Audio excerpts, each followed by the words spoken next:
this. And so, yeah, we're here with John and Marilyn, and John is candidating for our pastor of discipleship. Welcome here. Thanks. Welcome. Thanks for having us. Yeah, and we are officially alive now, so now we can breathe a sigh of relief. I see it on the screen. Okay. So now we can not be worried about whether the technology is working. Yes, so I figured to start off, I thought we could do something a little bit fun, just to kind of get the juices flowing a little bit. Okay. And what we used to do, it seems like a lifetime ago in youth, because you know we haven't had a normal youth night in a year and a half. Yeah. But at the beginning of each year, for sure, we get the youth leaders to introduce themselves, and we get them to stand up, and we would get them to tell us their name, because you know not everyone knows each other's name, and probably their favorite color, and then we come up with some fun, unique question that makes you question all sorts of stuff. And you know, not serious and not depth, but fun. Yep. And so I thought, you know, why not? One of the funner ones is if you could, so you can answer those two questions, and as you introduce yourself, if people don't know who you are, and you can answer the question: if you could only eat one kind of meat for the rest of your life, what would it be? Now, I'm not talking like one animal, so you can't say beef or chicken. You gotta say one, like ribs or bacon or a roast, or so we're going specific, and I want to make you work for it a little bit. Okay. Is it smoked or is it not smoked? Well, no. See, you can prepare it however you want. So that's Okay. right. You could dream a little bit about this, okay. about, you know, what you might use for it. You know, all the different things you might be able to make. Can I guess hers and she guesses mine? Yeah, you could do that. Let's see. We could play that. Oh, we could That'd have be done chicken. That'd be chicken. Chicken, yeah. chicken. Oh, See, yes. see, and I'm definitely on the beef game. The beef is, if I had to choose one animal, it would be beef. I learned recently you can make beef bacon. I just made it. Oh, no way. Legit. It's a How cup. did it turn out? Very good. Yeah. Very good. A little less crispy, but better. I really like the flavor. Yeah. It doesn't crisp as well as pork bacon, but Yeah. you heard it here. No, you know there's beef bacon. Yeah. But name, color, and what piece of meat would you eat? What's the favorite? You know one what? would you choose? If there's just one, I might Yeah. choose chicken as well, because you can do a lot of different things with chicken. So do you do like a wing or like a breast or It probably would be thigh. the thigh? Yeah. Okay, the thigh's a good one. It's nice and juicy. You can It's smoke dark these, meat. You can Smokes real nice. in salads like Yeah. Caesar salad. Slice it up Yeah. and put it in the Caesar salad. Goes good with sauces, sweet sour dips. Yeah, chicken thighs. Yep. All right. Nice. Is that your favorite color? Favorite color? Probably blue. Blue. Something All right. about being on the water. You guys know that I love being on the water by now. On the water, summertime. Yeah. There's something about the color of blue Yeah. water, Yeah. especially with the trees in the background. Wow, I just love it. Be out there forever. So you're kind of sneaking a little bit of green in there. Yeah, Favorite just color. off the reflection. Yeah. Oh yeah. Yeah. I'm Marilyn, and my favorite color I think would be like fuchsia color, Wow. and Yeah. chicken breast. Would be Chicken breast. Okay. my favorite. Nice. Just for barbecue or Yeah. chicken fingers. That's fair. It's Yeah. good, and it's. I mean, I've had Chick-fil-A chicken nuggets. Those are cut up chicken breast. That's a good time. You can Yeah. bread it. It's really good. I was thinking about this because I knew I was going to ask this question. Yeah, I was like, you know And that. I know I had some prep time. I had Yep. some lead time on what. Yeah. And I was thinking probably a nice beef prime rib roast. Okay. Because I think you could shave that into nice little, you know, Oh, back yeah. bacon slices. You can cut it up like a steak. You can smoke it like a roast. You can. Yeah. Beef goes everywhere. I could put that on a salad too, and I think it's just fine. Yeah. It would improve the lettuce drastically. Oh yeah. See, once you get late Yeah. 40s, early 50s, you start thinking Yeah. more about salads. Maybe Yeah, a little exactly. bit. What? Now, I Oh, no, actually, okay, maybe not. not everyone knows this, but I actually do eat fairly healthy. I do enjoy the lettuce and the veggies and all that sort of stuff. Yeah. I just like a healthy portion of meat as well. Yeah. You know, it's Well-balanced. I just both. Balanced. Yeah. I just want both. You know, you have a pulled pork sandwich. I want the coleslaw with it. You know, Oh yeah. I like the balance, especially getting into smoked meat. Yeah. It's nice to have a lighter something. Yeah. Right. You know, Yeah. a salad or some sautéed carrots or like that sort of Yeah. the asparagus, green beans, the Vegetables, whatever. Yep. whoever floats your boat. It's nice to break it up a little bit. Mm. But Different flavors. yeah. So I mean, outside of the fact that you guys like chicken a lot, apparently. Yeah. Surprised you Learning. said This is the chicken. first thing I learned today. Tell us a little bit about yourselves. What makes you you? Well, I shared several things, I guess, Yeah. on Sunday already Yeah. about my life in Belize, growing up there, and then moving to Ontario, and then from Ontario to Manitoba eventually. Yeah. So it's a bit of a process, but yeah, I love building stuff a lot, and you guys probably know that too. Having a boat on stage and all those other things that we've done. Building is fun. I like to see. I like working with my hands. I like seeing Yeah. projects come Yeah. together. A sense of satisfaction, I guess, that comes with that too. So that's fun. I'm a bit of a busybody, I guess. I like. Yeah, you Yeah, stay busy. I'm constantly doing Like something. to stay busy. Yeah. Yeah. Yeah. So yeah, if I had a chance to, like we were talking about reading a little bit Yeah. before that, if Yeah. I had a chance to sit down and read or do something active, I would probably lean more towards something active. Yeah. Right? So, yeah, I love being outdoors. Yeah, spend a lot of time with the kids, I guess, at home, and I've been in cabinetry for construction for almost 20 years. So a lot of chance to meet a lot of different Yeah. people in the community. So that's been No fun. kidding. Yeah. Every new project gives a new relationship. Yeah, it is. And every 3-4 weeks, you're in somebody else's house, and you meet Yeah. somebody new, and you meet their family and how they do life Mhm. together. So it's interesting. So it's been fun, and I've met a lot of great people in the community. So it's been good. Nice. And what about you? My spare time, yeah, I like hosting. Yeah. Like when we're able, of course. Yeah. We'll Right get back now, to I that, like yeah. hosting. She said as it's illegal. No, yeah. First thing. I swear I'm not. No, like, under normal Yeah. circumstances, I should say. Can't do that right now. Yeah. Hosting family and friends, or if family from out of province comes, then Yeah. often we'll stay at our house, which is really fun. And I enjoy playing piano and going for walks and bike rides, and actually really enjoy making salads. I should Okay. or going on day trips. Yeah. Are you creative with the salads? Are you like a lot of different kinds of salads, or do you have like a go-to? It's just a I Caesar can salad. more of a kind of go-to, I think, Okay. or like a few. Just Yeah, we've got yeah. the Caesar salad and the garden Layered salad, and the and layers. yeah. So you're not like going through the salad dressing aisle and like, ooh, I should make one with this new weird dressing. Occasionally I do that. Occasionally, but We've got a pretty good selection of dressings. Yeah, I think we do. Yeah, nice. so those are some of the things that I enjoy doing. So Awesome. yeah. Yeah, we covered hobbies, interests, passions. You mentioned your kids a little bit in passing, but maybe tell us a little bit about your immediate family, about the kids. And Well, yeah, Tiana's 17 and very responsible and task oriented and Yeah. servant heart, and yeah, a lot of fun. Callie is 15 and loves reading. She's the reader in Yeah. the family. She got, if it passed through a generation, I guess it passed through mine. And it it all skips a ended up- generation, right? Yeah. The love to I read. think, yeah. Yeah. Not sure exactly where it all came from, but she collected all those genes, and she just, she loves the libraries and loves the books. Zachary's, I guess he's busybody. He's me, in a smaller version. He loves doing stuff, either on the trampoline or ping pong or basketball. He loves shooting hoops and stuff. Yeah. So, yeah, pretty lively supper table each night. Oh, yeah. Yeah, a lot of interactions. Spirited conversations. Yeah, Yeah. absolutely. And a lot of people are experiencing a lot of different things, and everybody Yeah. has a chance to talk. So it's Yeah. good. Yeah, lots of voices going there. Yeah. That's for sure. Exactly. Yeah. You guys mentioned hanging out with the family, spending a lot of time. Are there activities that you guys like to do as a family a lot, or? Well, we had a tradition, like before COVID, that we'd go Yeah. to Grand Forks once a year, like every Oh, okay. fall as a Yeah. family weekend, like on our anniversary or close to Yeah. our anniversary, and Like the water slide kind of hotels and that sort of stuff, or Even is it just more of a a lot of shopping trip? Or? It was actually, Swimming and- some shopping, but restaurants. I mean, it was vacationing, just kind of kicking back, sitting Oh, okay. taking it easy. Yeah. Nice. Like Pizza Ranch kind of restaurants, or like Oh, Paradiso. was- Paradiso's, Oh, that's- yeah. It's gotta be, Mexican music steak, to my yeah. ears there. Yeah. Much better than Pizza Ranch. Yeah, we did Pizza Ranch a Yeah. few times, Mhm. but Paradiso is always a favorite. Yeah. Yeah.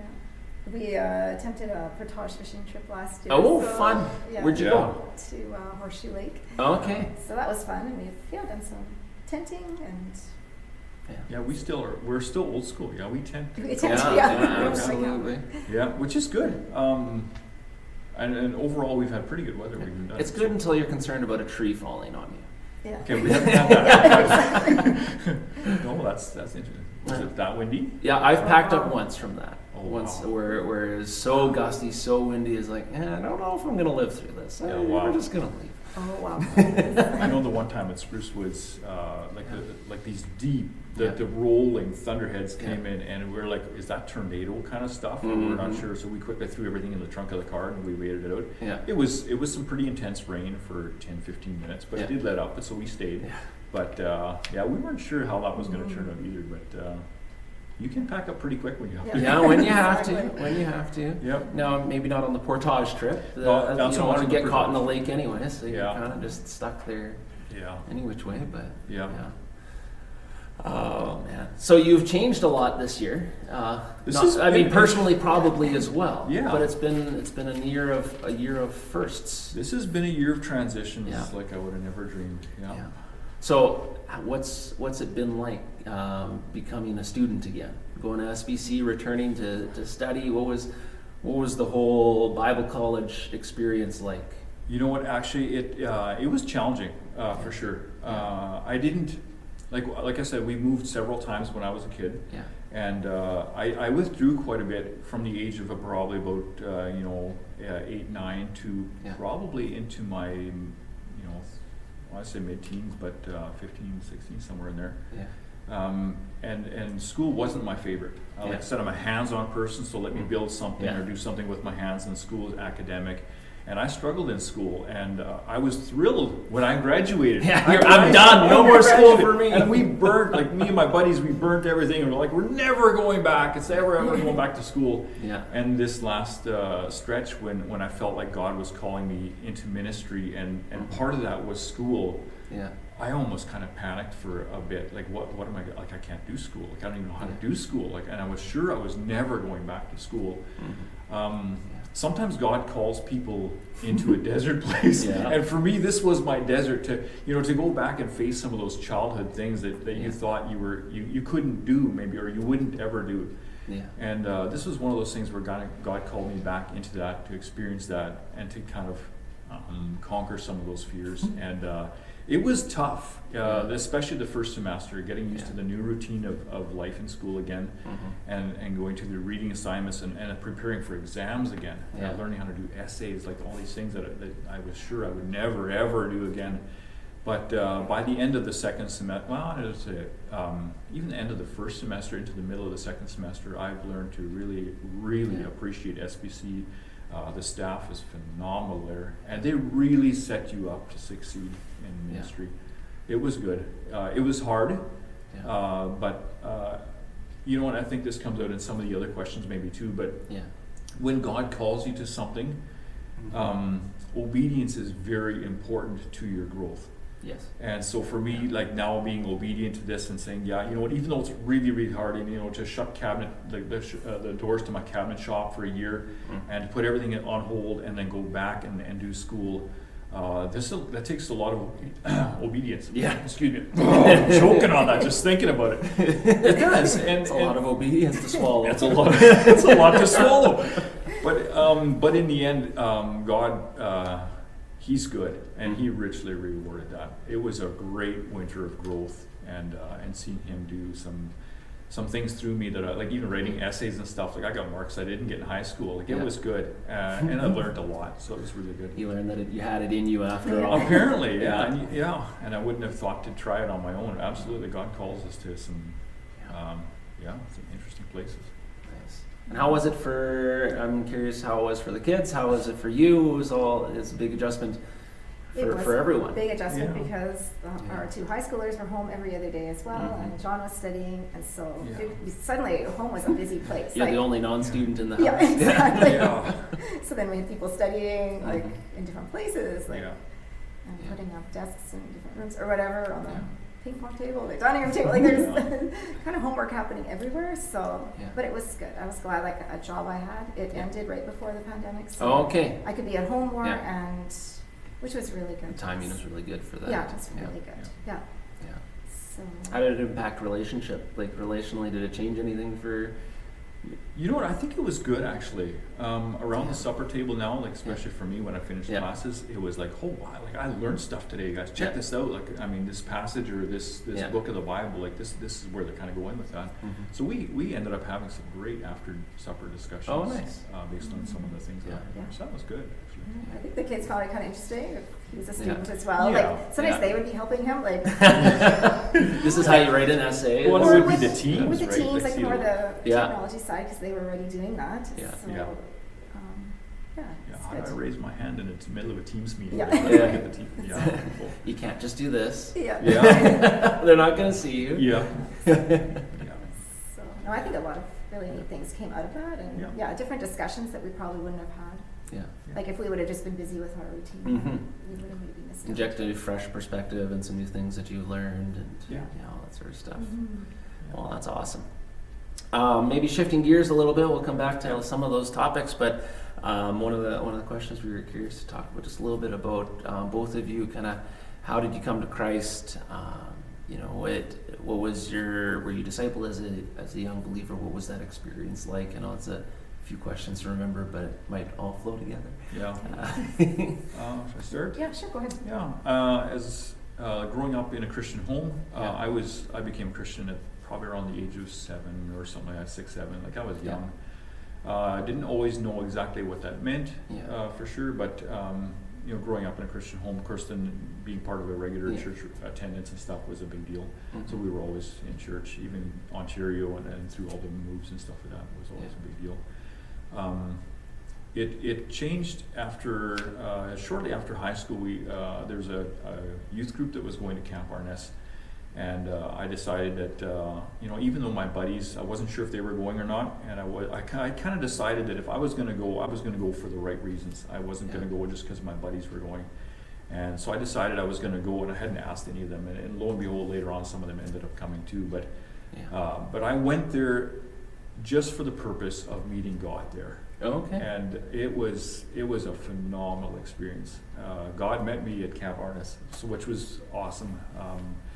I had an opportunity to really understand what it meant for Christ to die for my sins, and how living a life for Christ meant a commitment.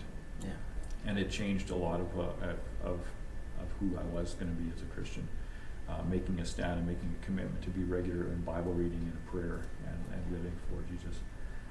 So that was a great opportunity, a great experience there. Of course, it can be a very, very short thing, but it sticks in your memory, right? Camp experiences are a great place to experience. Oh, very much so. I can relate to that for sure. Yeah.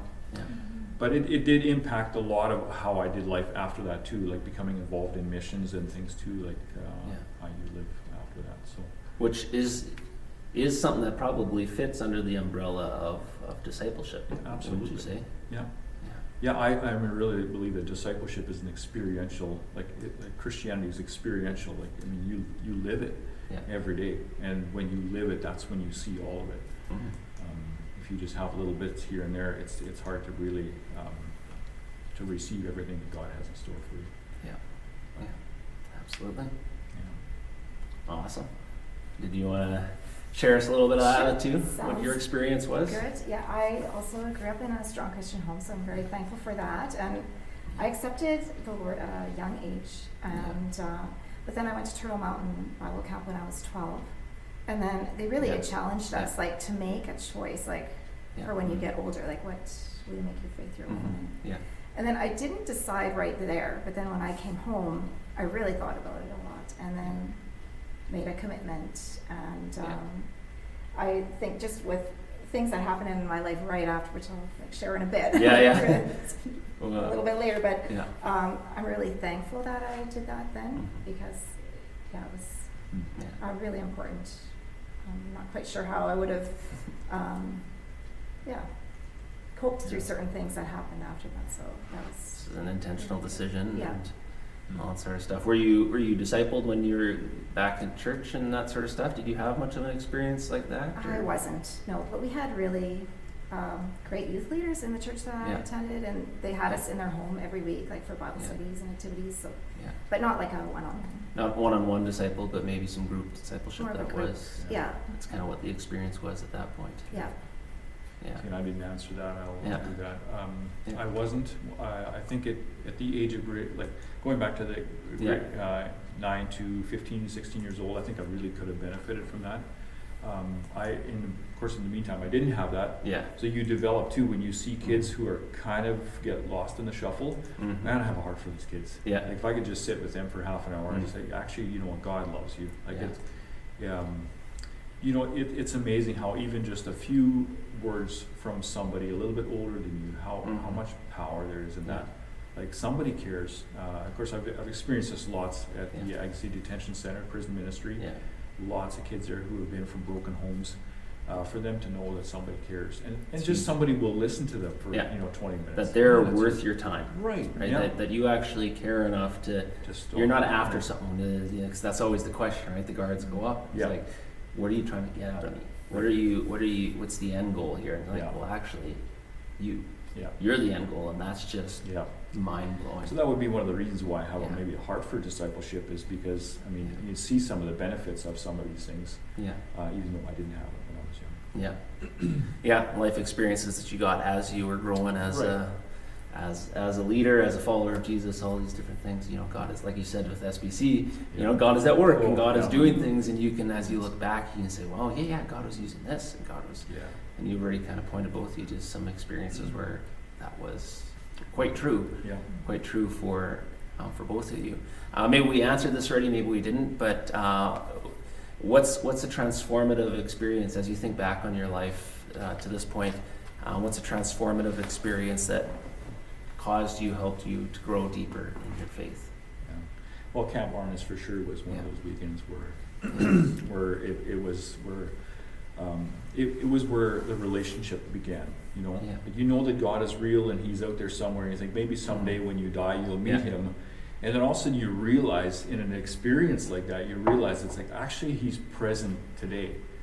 And that's something that I think all of us really as Christians, we need to know. Like He's wanting to be part of our daily lives all the time. Yeah. And it's not just something that we're waiting indefinitely for. Sooner or later you get, no, it's today. Yeah. He wants to be part of our lives today. Yeah. So, Nice. Marilyn, transformative experience? Well, I think like shortly after I rededicated my life at age of 12, then we went through some really big challenges at home. Like my dad started having severe headaches, and then after a CT scan, we found out he had a brain tumor. So then he had a surgery, and then kind of recuperated, and then the tumor would grow back, and then we did another one, and so over 6 years he had 7 brain tumor surgeries and chemo and radiation. So it was just a really that's a long haul. It was a really challenging time as a teenager. Like often, you don't really maybe. High school is hard enough. Yeah, I didn't really talk about it. I think I internalized it a lot too. Like just. But I am very thankful for God's presence and that rock during that challenging time, and also just different things. Like I was just reflecting on that this week. Even on the final weeks of my dad's life, one day I was in, he was in bed. He was so weak already, but he just said to me over and over, he's like, just always love each other. Just always love. He just said it over and over, and I'm glad he did. What's that? That's good advice. That's darn good advice, right? Very good advice, like just for daily life and like in our Christian faith and in relationships, like always choosing that instead of. Well, Jesus was asked what the greatest commandments are, right? And both of his answers had to do with love, right? Love God and love others, right? If love isn't part of your motivation, you might want to reconsider what you're doing. Yeah. So I think that was transformative too. And I think also as a parent of young kids, our kids didn't sleep well, and also I had a lot of trouble falling asleep too after I'd been up with the kids, and I was like very sleep deprived. But just knowing that God was always there every day to give me strength, like when I didn't feel like I had my own, like that was, I don't know, I felt very stretched over those years, and it gave me a heart for young parents too. So. Well, that's good. Yeah. It sounds like there was a lot of, you talk about transformative experiences, that's quite a bit. That's good to hear that, God is at work even in the midst of a challenging situation like that. For sure. Yeah, sometimes you see it afterwards though too, right? Definitely. Like, you go through your hard times and later on you look back and go, wait a minute, I didn't actually walk that road alone. Yeah. God was there. Yeah. Exactly.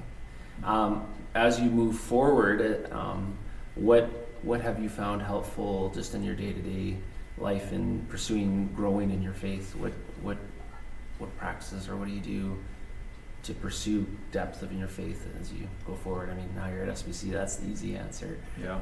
But I mean, just in your personal life, what practices do you guys use, or how do you grow in your faith? Well, I'm in the shop quite a bit, and there's quite a few. I'm gonna say quiet times. It's loud in there, but there's quite a few quiet times where I have opportunities to reflect on the truths of God. Yeah.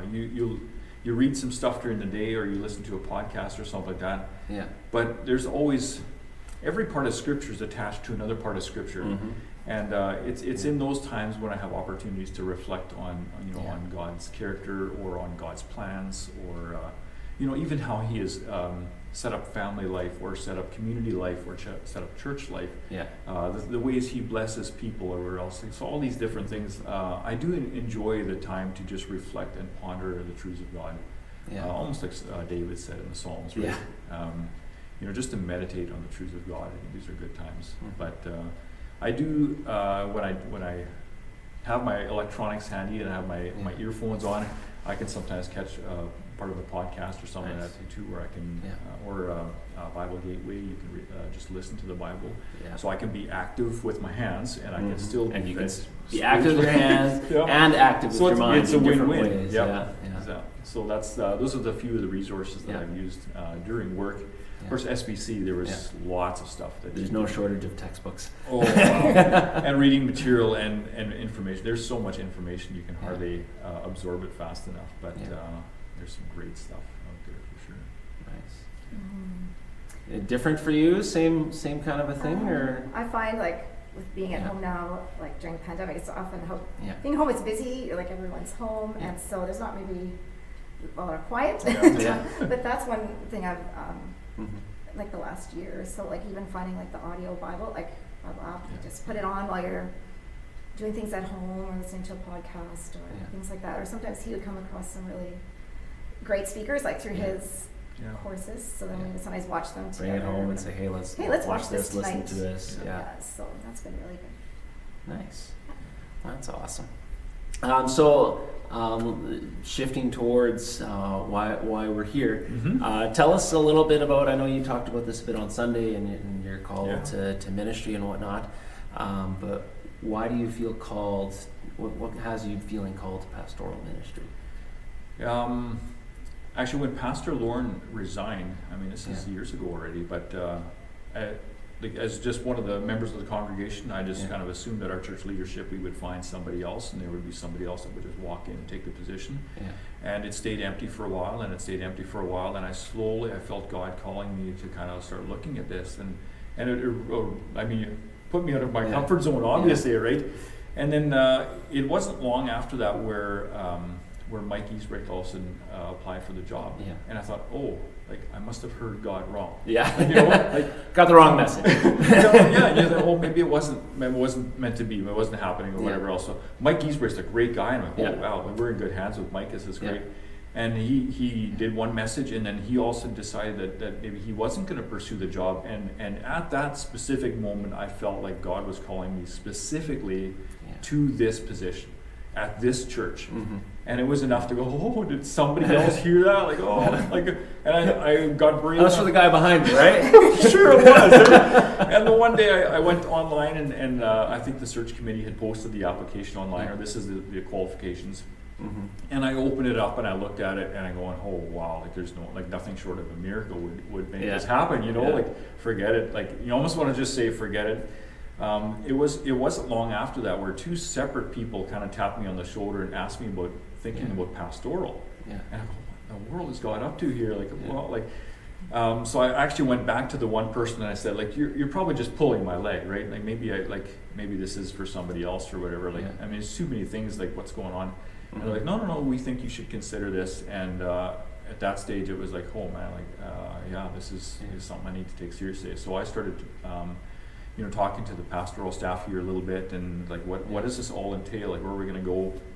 And of course, that's where SBC came out. And go, oh man, I don't know SBC, like going back to school and stuff. But yeah, I felt God specifically call me to this position. This is my home. This is my church family. This is where I've grown up. This is my life here, and a great group of dedicated Christians. And yeah, that's a great place. I mean, even candidating and getting a chance to just be outside again last Sunday. What a great place to candidate for a position. So yeah, you didn't have to preach to a camera. You got to actually see some faces. Yeah, but even just the people that are here. I mean, we have a great church family. It's awesome. Which is great, because that kind of answers the second question of why maybe at this church. But you guys have been around. How long has it been in this church now? Well, for me, like even in Belize, it was EMM. So it's my whole life. So in Belize, it was EMM.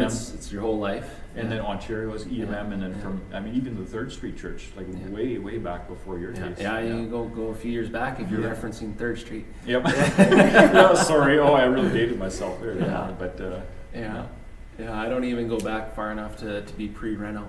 Yep. I'm post renovation, so you got a few years on the EMM history on me, that's for sure. So specifically, the job title that we're talking about is pastor of discipleship, and I guess the thought was to start off as, how would you define discipleship? Well, discipleship would be it's about growth. It's about learning from God. And one of the great ways to do that is to stay in His Word. Doing that in the context of community, obviously, is very important. But I think there's something to that too. It's not just that you're learning for your own benefit. Discipleship is about purpose. One of the last things that Jesus said before He left was, "You are to be my witnesses. Go and make disciples of all nations. Baptize them in the name of the Father, the Son, and the Holy Spirit." And teaching them the things, like to obey the things I've commanded you to do. That last one I always miss, right? Yeah. And lo, I am with you always to the very end of the age. And I think there's something even in the way He ordered that.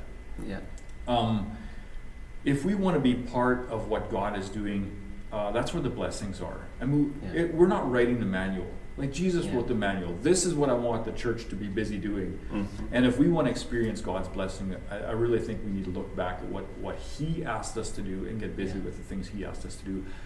For me, discipleship is, learning is great. It's very, very important. But in the end, we need to share what we're learning.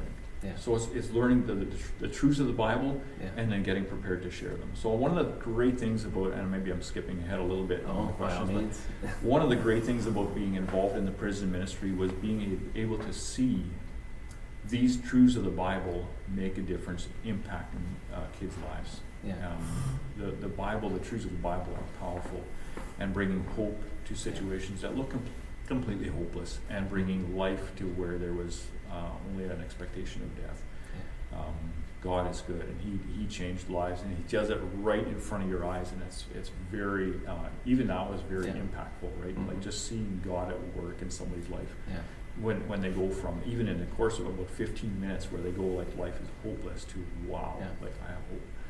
So and as impactful as it was for them, equally impactful for you. Absolutely, God is good, and He blesses those who and brings joy to people who are involved. Absolutely.